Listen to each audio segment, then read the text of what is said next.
फिरौन बोला कि पेशतर इसके कि मैं तुम्हें इजाजत दूं तुम इस पर ईमान ले आए। बेशक ये तुम्हारा बड़ा यानी उस्ताद है जिसने तुमको जादू सिखाया है।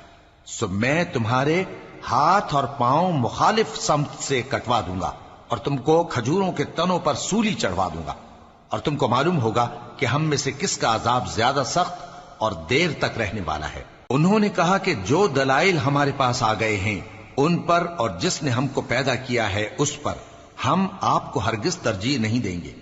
तो आपको जो हुक्म देना हो दे दीजिए, और आप जो हुक्म दे सकते हैं वो सिर्फ इसी दुनिया की जिंदगी में दे सकते हैं।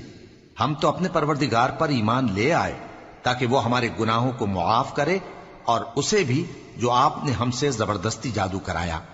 और अल्लाह सबसे अच्छा है और हमेशा बाकी रहने वाला है। जो शख्स अपने परवरदिगार के पास गुनाहगार होकर आएगा तो उसके लिए जहन्नम है जिसमें न वो मरेगा न जिएगा, और जो उसके रूबरू ईमानदार होकर आएगा और अमल भी नेक किए होंगे तो ऐसे लोगों के लिए ऊंचे ऊंचे दर्जे हैं, यानी हमेशा रहने के बाग जिनके नीचे नहरें बह रही हैं, हमेशा उनमें रहेंगे, और ये उस शख्स का बदला है जो पाक हुआ।